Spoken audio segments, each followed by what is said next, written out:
같이 사도신경으로 우리 신앙을 고백드리겠습니다. 나는 전능하신 아버지 하나님 천지의 창조주를 믿습니다. 나는 그의 유일하신 아들 우리 주 예수 그리스도를 믿습니다.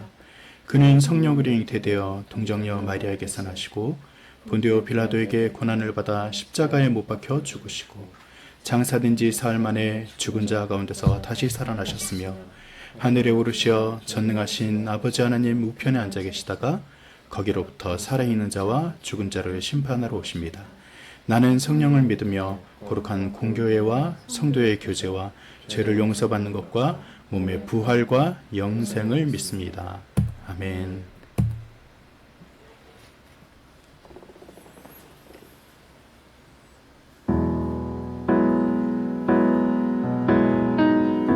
우리 함께 부르신 곳에서 찬양하겠습니다.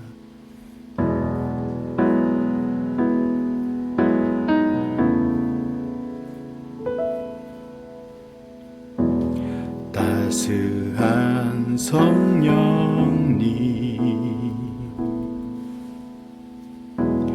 마음으로 보내 내 몸을 감싸며 주어지는 평안함 만족감을 느끼네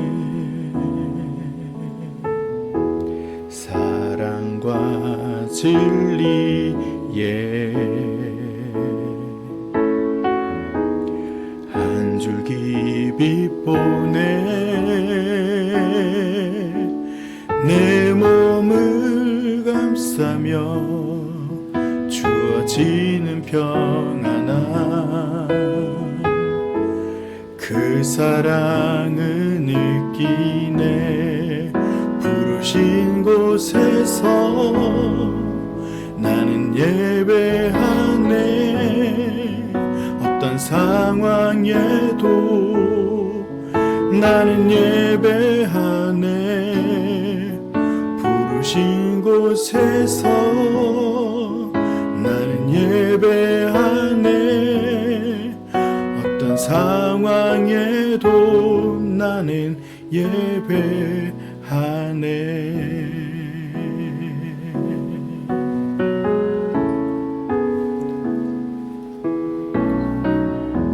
사랑과 진리에 한 줄기 빛보네 내 몸을 감싸며 주어지는 평안함 그 사랑을 느끼네 부르신 곳에서 나는 예배하네 어떤 상황에도 나는 예배하네 부르신 곳에서 예배하네 어떤 상황에도 나는 예배하네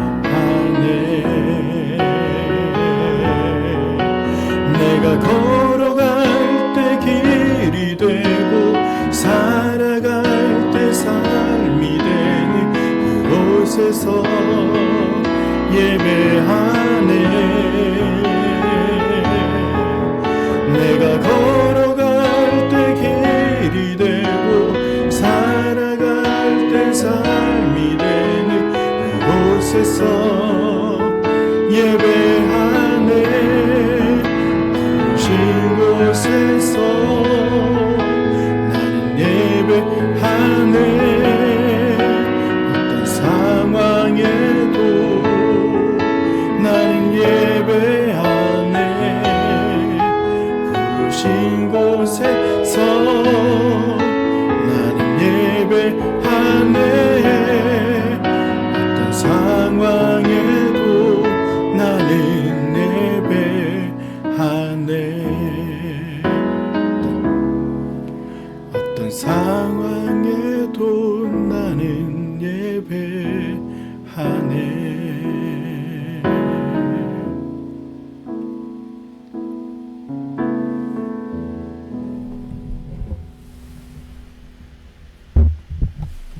이 시간 우리를 대표해서 이마은 청년이 기도하겠습니다. 사랑의 주님, 지난 한 주간도 저희를 건강하게 지켜주시고 오늘 이렇게 예배의 자리에 모일 수 있게 해주심에 감사드립니다. 지난날 주님과 함께하지 못한 시간이 있다면 오늘 이 자리에서 사하여 주시고 주님의 말씀에 따라 저희의 삶을 바른 길로 인도하여 주시옵소서. 더위로 고통받는 이들이 있습니다. 이들이 여름을 안전하게 거할 수 있게 도움을 주시옵소서. 말씀 전해주시는 목사님께 성령으로 임하사 말씀 전해듣는 이에게도 임하셔서 주님의 뜻을 깨닫는 시간이 되게 도와주시옵소서. 예수님의 이름으로 기도드립니다. 아멘. 이 시간 우리 함께 찬양하면서 준비하신 예물을 하나님께 드리겠습니다.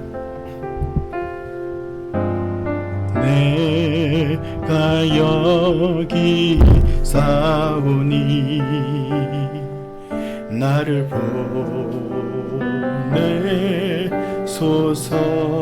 보내소서. 나의 맘 나의 몸 주께 드리오니 주 받으옵소서. 주님 내가 여기 싸우니 나를 써주소서. 나를 써주소서. 가진 것 모두 다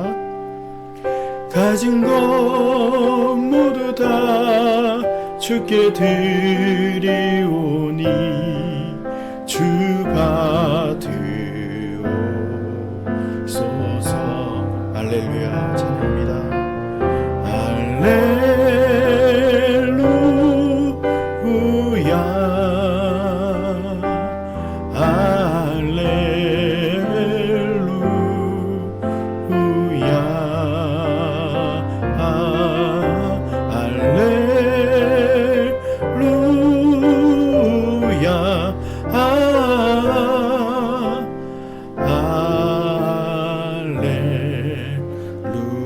나를 받으옵소서. 나를 받으옵소서. 나를 받으옵소서. 나를 받.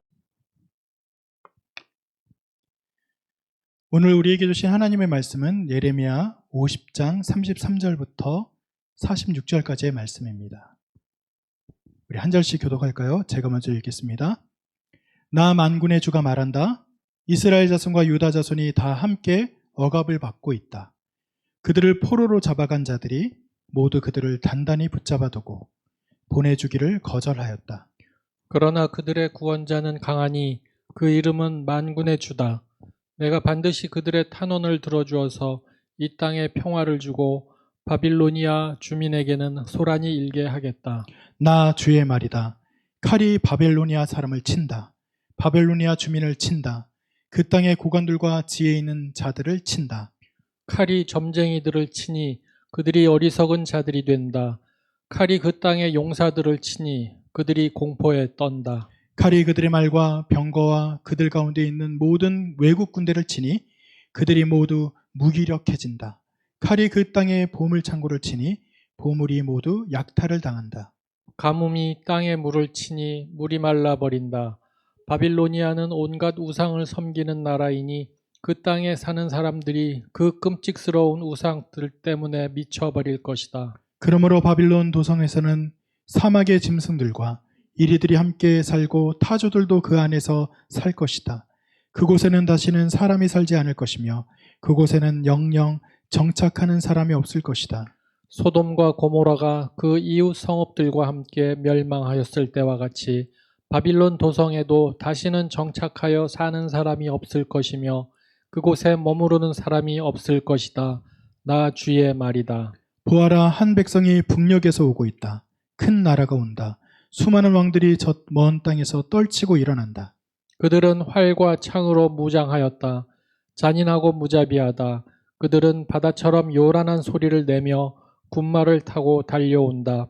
딸 바빌로니아야, 그들은 전열을 갖춘 전사와 같이 너를 치러 온다. 바빌로니아 왕이 그 소식을 듣고 두 팔에 맥이 풀린다. 해산의 진통을 하는 여인처럼 불안으로 괴로워한다. 사자가 요단 강가의 숲속에서 뛰쳐나와서 푸른 목장으로 달려들듯이 나도 갑자기 바빌로니아로 달려들어서 그 주민을 몰아내고 내가 택한 지도자를 그곳에 세우겠다.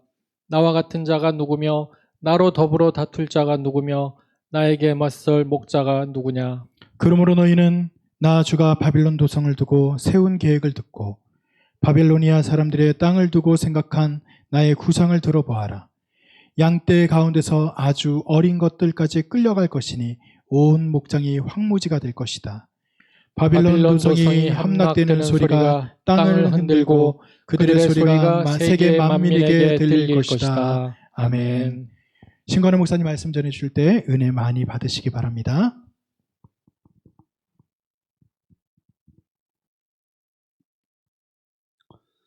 할렐루야. 아멘. 오늘 또 이 자리에 예배 가운데 나오신 우리 성도님들을 환영하고 축복합니다. 아멘. 오늘 읽으신 말씀은 예레미야 50장 33절로 46절까지 말씀인데요.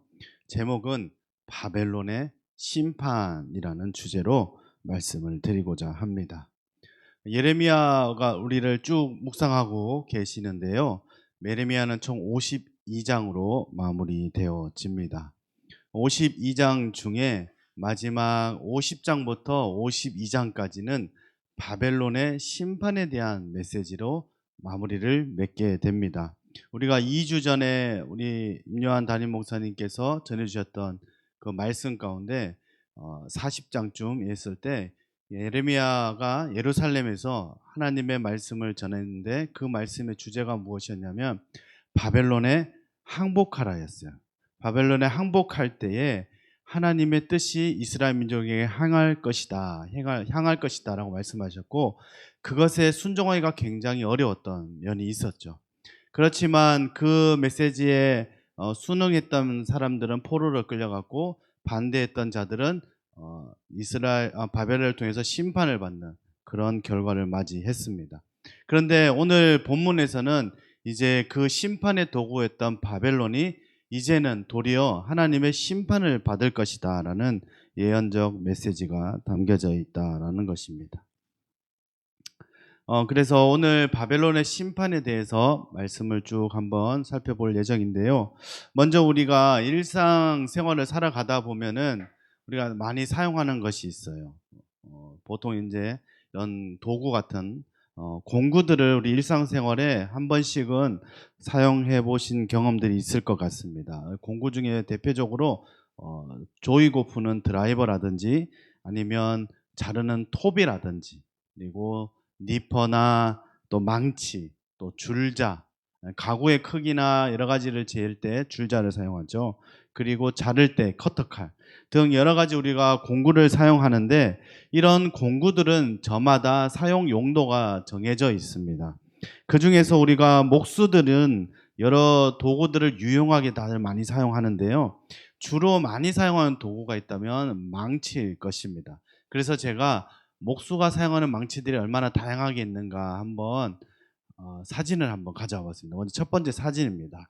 먼저 이 사진을 보시면 네모난 모양으로 앞뒤가 되어 있는데 실리콘으로 된 모양이 있고 나무로 된 모양이 있습니다.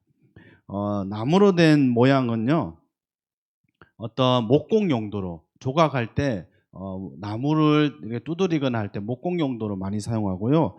실리콘 망치는 깨지기 쉬운 것, 특별히 타일 작업할 때 화장실이나 어떤 타일 작업을 많이 하는 곳에 깨지기 쉬우니까 실리콘으로 된, 그래서 이렇게 톡톡톡톡 두드리면서 높이를 맞추거나 좌우를 맞출 때, 이럴 때 간격을 맞출 때 실리콘 망치를 사용합니다.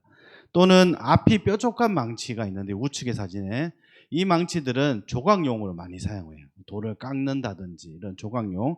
그리고 그 다음 사진을 보시면 왼쪽에 보면 이거 쇳덩어리로 아주 크게 보이잖아요. 저것은 한마용이에요. 한마. 돌을 깨는 용도로 많이 사용하고, 그 다음에 우측 용도는 우리가 대표적으로 목수들이 들고 다니는 못을 받거나 못을 빼거나 할 때 쓰는 그런 장돌이라는 용어를 가진 망치를 사용합니다. 우리가 이렇게 망치만 하더라도 굉장히 여러 용도로 많이 사용하고 있다는 거죠.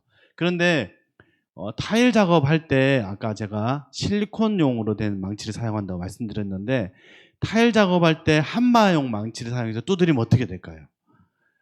타일이 깨져버리겠죠. 그 작업을 다 하고 타일이 깨져버리면 다시 또 작업해야 되잖아요. 그러니까 우리가 이 공구들은 다 사용 용도가 있고 그 용도에 맞게 잘 쓰여져야 된다는 것이죠. 오늘 말씀에도 보면 이와 비슷한 것 같아요. 바벨론은 하나님이 사용하시는 공구 역할을 했습니다. 공구. 그러니까 하나님이 사용하시는 도구였다는 것이죠. 바벨론은 나라를 한번 생각해 보면 바벨론은 굉장히 처음에는 작은 나라였습니다. 도시국가 중에 하나였죠. 아수르 제국하에 있는 하나의 지방의 민족 국가 이 정도였단 말이죠. 그런데 이 민족이 하나님이 쓰시고자 하시니까 갑자기 부흥하게 되고 세력이 확장되면서 하나님이 아수르를 향한 심판의 계획을 가지고 계실 때 바벨론을 사용해서 아수르를 무너뜨렸던 것이죠. 그리고 그 바벨론을 통해서 유다를 심판하시고 유다를 포로로 끌고 가게 하였습니다. 이렇게 심판의 도구였던 이 바벨론이 이제는 예레미야 말씀 후반부에는 심판의 도구가 본인이 직접 심판을 받는 그런 상황에 이르게 되었다라는 것이죠. 그래서 왜 이들이 심판에 이르게 되었는가에 대한 오늘 교훈을 한번 살펴보고자 합니다. 네. 그리고 이제 바벨론에 대한 심판의 메시지 첫 번째는요.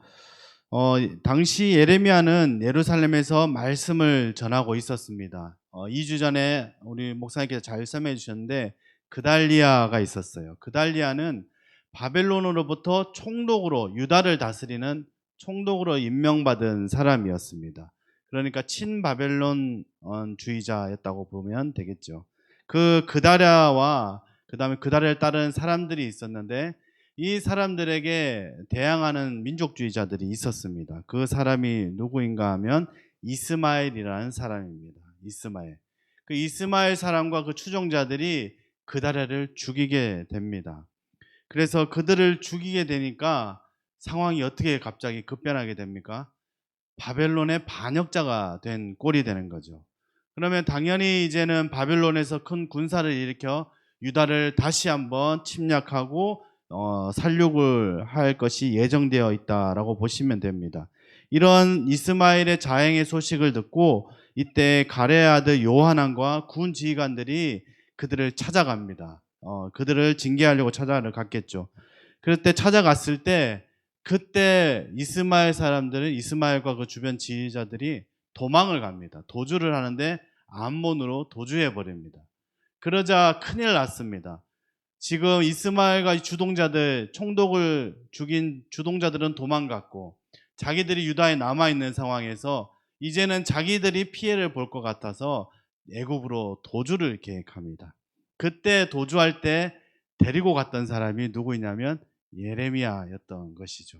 예레미야는 앞서 바벨론으로 끌려가는 상황에서 하나님의 도움으로 다시 유다에 왔는데 근데 상황이 갑자기 급변해서 애굽으로 끌려가게 됩니다. 그래서 애굽에서 마지막 최후를 맞이하는 사명을 마치고 죽게 되는 그런 예레미야의 삶이 있습니다. 근데 지금 오늘 말씀에서 바벨론이 한때는 이렇게 주님의 도구의 역할을 했고 그럼에도 불구하고 마지막에는 심판을 받는 그런 상황이 되었는데 예레미야에서 직접적으로 바벨론 너 심판의 원인이 딱 이거야 정말 명확하게 딱 설명해 주는 그런 구절이 좀 없더라고요. 그래서 그것을 유추할 수 있는 말씀이 있어서 한번 읽어보기 원합니다. 예레미야서 50장 31절 말씀 우리 한 목소리로 읽겠습니다. 시작. 나 만군의 주의 말이다. 너 오만한 자야. 내가 너를 치겠다. 너의 날 곧 내가 벌을 받을 때가 왔다. 아멘. 아멘. 지금 오만한 자야, 오만한 자를 지칭하는 곳이 바로 바벨론입니다. 바벨론이 어떤 제목을 지었고 어떻게 네가 하나님 앞에 잘못을 했다. 이런 구체적인 내용보다도 오만한 자라고 한 줄로 딱 설명하고 있습니다. 그래서 바벨론은 지금 하나님의 심판의 도구로 아수르 제국 영역 전체를 다 차지를 했습니다. 굉장한 부귀영화를 누리고 있고 그리고 큰 제국을 다스리면서 그 영향력을 행사하고 있는 상황입니다. 그런 가운데 이들이 하나님 앞에 은혜를 입어 나라가 강성해졌다, 제국을 이뤘다는 것을 잊어버리고 이제는 하나님 없이도 우리가 강성하고 있다, 하나님 없이 우리가 이렇게 되었다라고 오만한 생각을 갖고 있었다는 것이죠.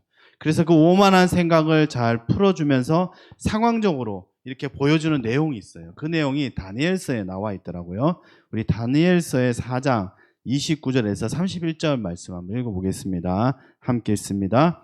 12달이 지난 뒤에 어느 날 왕이 바빌론 왕궁 옥상에서 거닐면서 혼자 중얼거렸다. 내가 세운 이 도성, 이 거대한 바빌론을 보아라.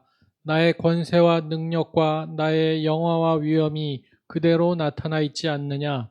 이 말이 왕의 입에서 채 떨어지기도 전에 하늘로부터 내려오는 말소리가 들렸다. 느부갓네살 왕아, 너에게 선언한다. 왕권이 너에게서 떠났다. 아멘. 다니엘서는 역사적 내용이 좀 확확 지나가는 면이 있습니다. 다니엘 4장에는 느부갓네살인데요. 그 한 20-30년 후의 내용이 5장에는 벨사살 왕으로 넘어가요. 그래서 내용이 좀 확확 지나가지만 일단 4장에서 느부갓네살 하면 우리가 누군지 아십니까? 느부갓네살. 네, 유다를 침공해서 멸망시킨 그리고 포로로 끌고 간 대표적인 왕입니다. 근데 이 왕이 이제 말년 거의 죽을 날을 가까이 두고 있는 상황입니다. 이때 하나님의 말씀이 증거되는데 꼭 이때 상황이 무엇과 비슷하냐면 요셉 아시죠? 요셉. 애굽에서 요셉이 종살이 할 때 그때 바로 느고가 꿈을 꾸잖아요. 꿈을 꾸면서 7년의 흉년과 7년의 풍년, 7년의 맞군요. 흉년과 풍년의 그 꿈을 막 꿨을 때 번뇌하면서 해석할 사람을 찾잖아요. 근데 마찬가지로 오늘 보면 그 느부갓네살이 꿈을 꾸는데 이게 해석이 안 되는 거예요. 해석이 안 되는데 이것 해석해 줄 사람을 막 찾았어요. 그때 찾은 사람이 다니엘이었던 것이죠. 다니엘이 해석을 해주는데 그 7년의 해 동안 느부갓네살 왕이 비천하게 될 것이다. 네가 다른 사람들보다 더 비천해서 광야에서 생활하고 풀을 뜯어 먹어야 되고 그 다음에 고기를 못 먹고 굉장히 비참하게 살 것이다라고 예언을 해주는 것이죠. 그런데 이 예언을 받고 느부갓네살 마음이 어떻게 돼야 될까요? 하나님 앞에 자복하고 겸손하고 이런 생활을 해야 되는데 이제 그것을 또 까먹은 거예요. 그 해석을 듣고 난 뒤에 까먹고 어느 날 왕궁을 거닐다가 왕궁을 바라보면서 이 생각한 거예요. 그래, 내 능력으로 내 힘으로 이 왕궁이 이렇게 견고하게 아름답게 지어졌지라고 오만한 생각이 딱 든 거예요. 30절에 보시면 내가 세운 이 도성, 이 거대한 바벨론을 보아라. 나의 권세와 능력과 나의 영화와 위엄이 그대로 있지 않느냐.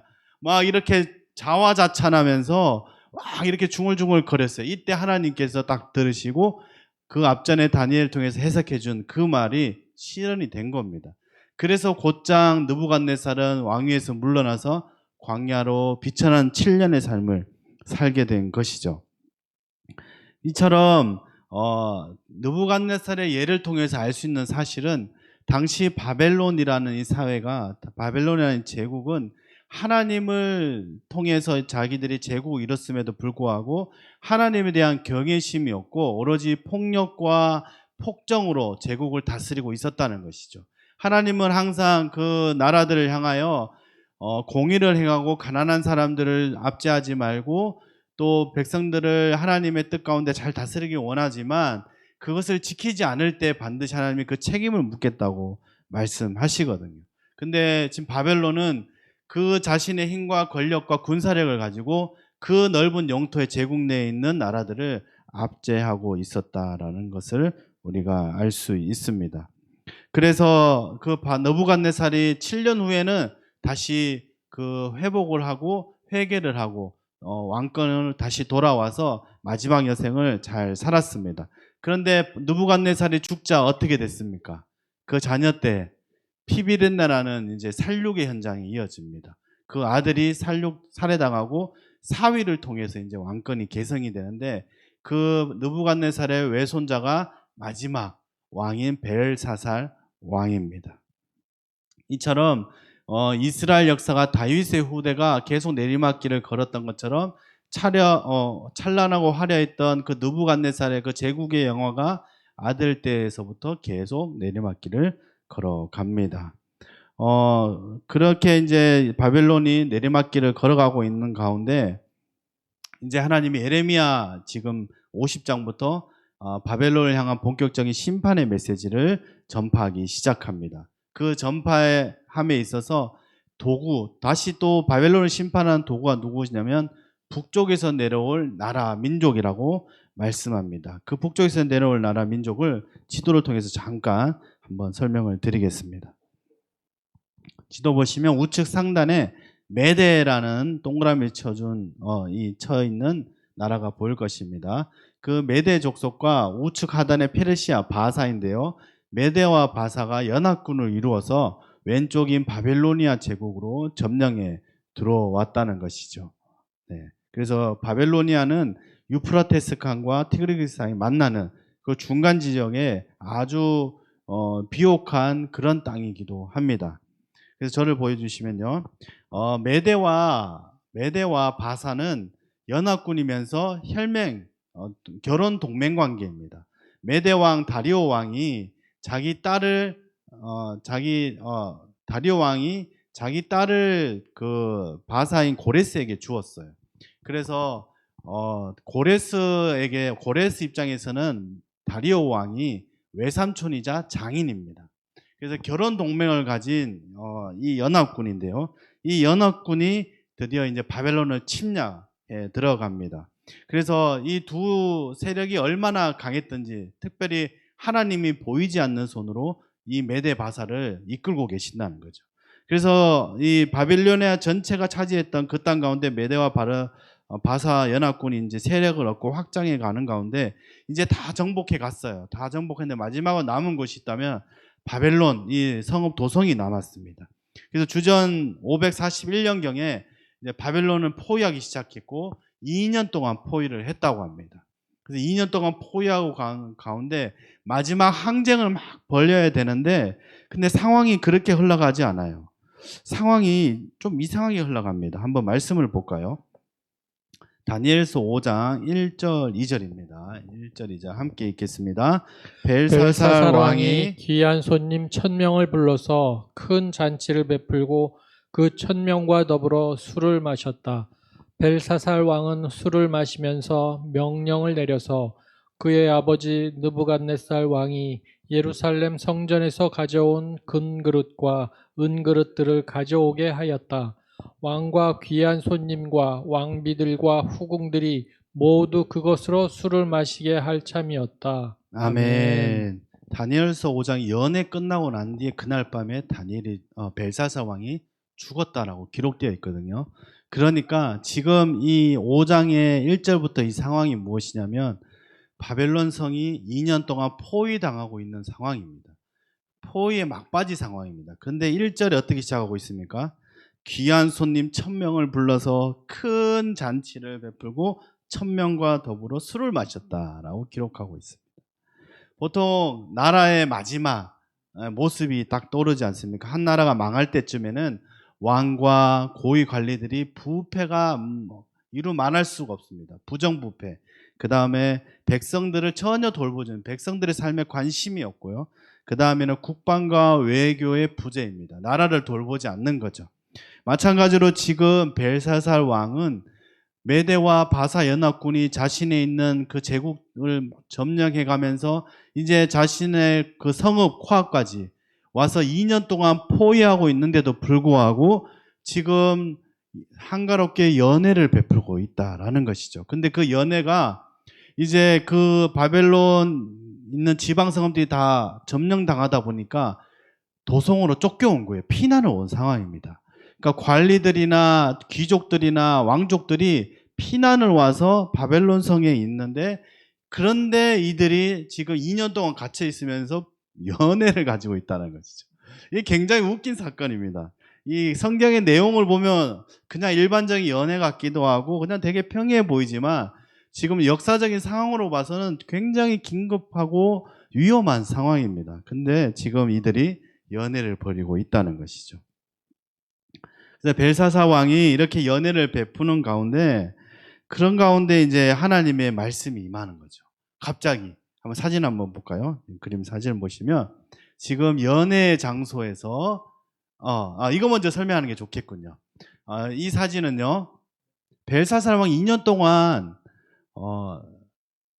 포위당하고 지금 있는 가운데 왜 그렇게 느긋했을까?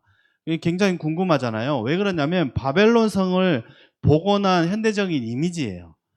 이미지인데 지금 보시면 그 파란색 쪽으로 해서 마차가 달리는 게 보이시죠? 이 마차가 폭이 10m래요. 폭이. 그래서 마차길이 폭이 10m인데 마차가 양쪽으로 교차해서 달릴 수 있는 그 길이 나 있대요. 그러니까 성 꼭대기에. 그래서 성 전체를 이렇게 마차가 달릴 수 있다는 말은 어디를 공격하더라도 즉시 가서 지원해 줄 수 있다는 것이잖아요. 병력이든 군사력이든. 그리고 성벽 두께가 30m였고 성벽 높이도 30m였대요. 그러니까 굉장히 견고한 그런 요새였다는 것이죠. 다음 사진을 보시면 바벨론 그 성읍 주변으로 양쪽 갈래 동그랗게 유프라테스강 강물을 흐르게 만들어 놨어요. 그래서 이 강이 굉장히 폭이 넓고 깊다 보니까 유속도 빨랐대요. 그렇다 보니까 적군들이 점령을 할 수 있는 구조가 아니었다고 합니다. 그리고 바벨론 성읍으로 안쪽으로 물줄기를 넣어서 언제든지 유프라테스강 물을 받아서 생수를 공급받을 수 있도록 요새화를 잘 시켜놨다고 합니다. 그렇다 보니까 2년 동안 포위를 당했는데도 어때요? 메데 바사군이 고레스가 점령을 못하고 있는 상황이었던 것이죠. 그렇다 보니 벨사살 왕은 이제 우리는 이긴 거나 마찬가지다. 저네들 메데 바사군이 이제 포기하고 돌아갈 것이야 생각하고 열심히 연애를 즐겼던 것이죠. 그런데 이때 이들을 돕는 보이지 않는 손 누가 있습니까? 하나님이 계시잖아요. 하나님이 계시니까 승리할 수밖에 없다는 것이죠. 그래서 이 연애를 즐기고 천지도 모르고 자신들이 망한다는 그 생각을 꿈에도 가지지 못한 벨사사 왕 연애 가운데 하나님의 손 메시지가 딱 등장합니다. 그 말씀을 한번 읽어볼까요? 뒤에 한번 해석해 보시죠. 자, 뭐라고 적혀 있나요? 메데 데겔 바르신이라고 적혀 있었대요. 메데 데겔 바르신. 이제 저를 비춰주시고요. 한번 해석해 볼게요. 이건 성경에서 나온 해석인데요. 메네는 바벨론의 시대는 끝이 났다라는 거예요. 끝이 났다. 그리고 데겔은 왕에게서 부족함이 드러났다라는 것이고요. 바르신은 바벨론이 이제 둘로 나뉘어서 메대와 바사의 제국에 넘어갈 것이다 라는 말이에요.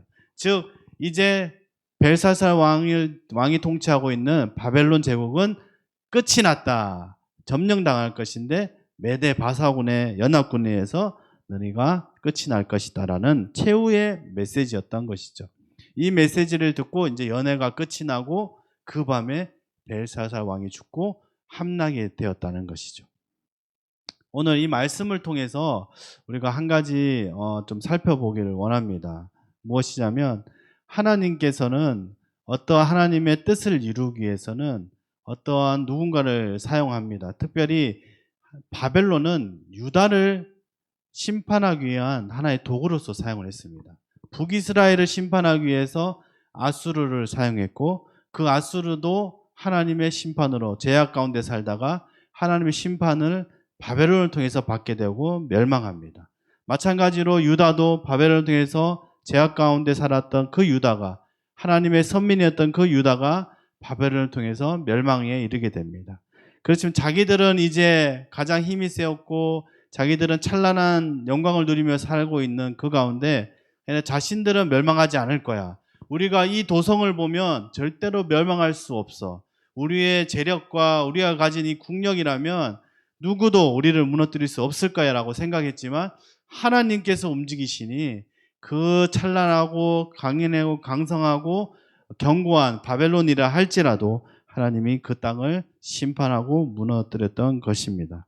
따라서 오늘날 우리가 하나님의 말씀을 생각할 때, 하나님을 생각할 때에 우리의 삶이 견고하다고 생각되어지고 우리가 지금 처한 상황이 신앙생활하는 가운데도 어려움이 없을지라도 우리 마음 가운데 점점 하나님을 떠나는 마음이 생기고 하나님 앞에 제약된 마음을 돌이키지 않을 때에 그때 하나님께서 우리 가운데 오늘 바벨론에게 경고하셨던 그 메시지가 우리에게도 적용되는 줄 믿으시길 바랍니다.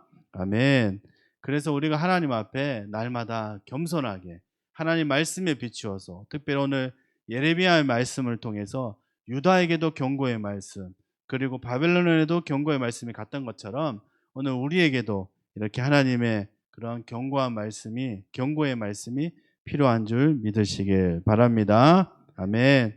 그러나 우리가 이렇게 경고의 말씀 앞에만 두려워 떠는 것이 아니라 이스라엘이 심판받았지만 결국은 하나님이 예레미야를 통해서 말씀하셨던 그 회복의 말씀이 이제는 메대 바사의 그 왕이었던 고레스를 통해서 회복을 이루시고 하나님의 또 다른 섭리를 이루어 가심을 보면서 우리 삶 가운데 하나님의 심판을 두려워하며 때론 살아야 되지만 또 하나님께서 우리를 사랑하시고 우리를 회복시키시고 우리를 선한 길로 인도하시는 것을 믿고 이렇게 나아가시길 바랍니다. 아멘. 기도하겠습니다. 오늘 말씀을 생각하면서 우리가 하나님의 공의로우심을 한번 기도드리기 원합니다. 우리 하나님이 사랑의 하나님이시지만 또한 공의의 하나님이십니다.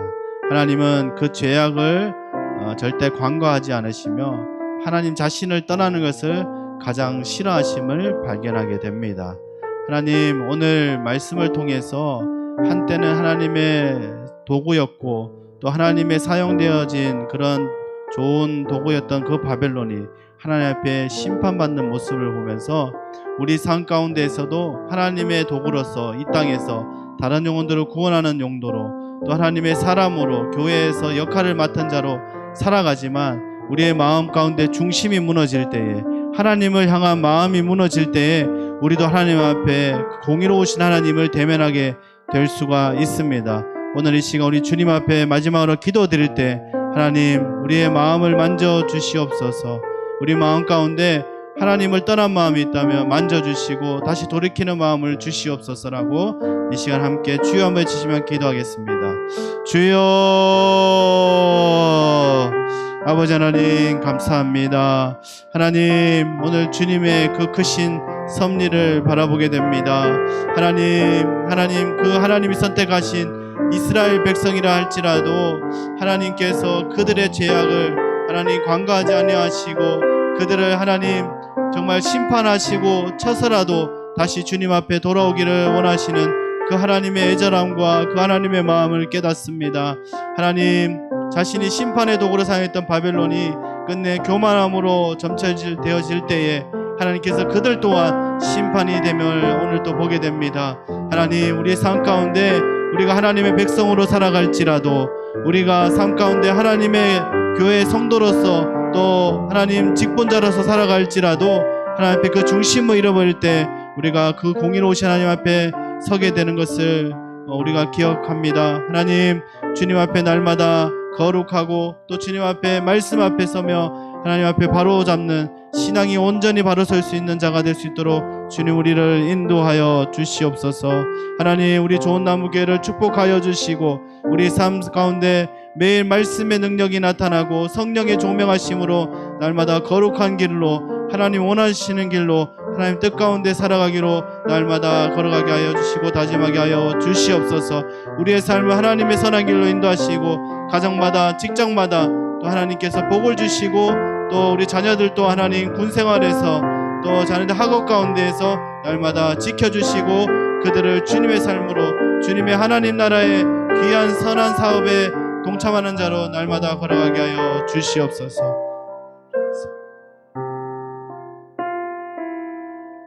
하나님 아버지 은혜를 감사합니다. 하나님 예레미야가 마지막에 끓는 마음으로 유다의 회복과 또 유다의 심판하였던 그 바벨론의 그 심판의 메시지를 전하면서 애굽에서 생을 마칩니다.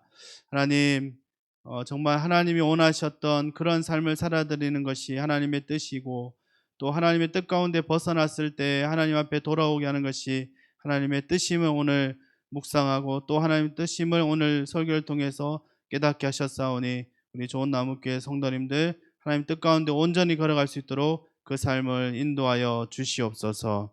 이제는 예수 그리스도의 은혜와 하나님의 사랑하심과 성령의 교통하심이 오직 주님만 바라보며 주님 뜻 가운데 거하기로 다짐하는 우리 좋은 나무 교회 성도님들 머리머리 위에 이제로부터 영원토록 함께 하시기를 간절히 축원드리옵나이다.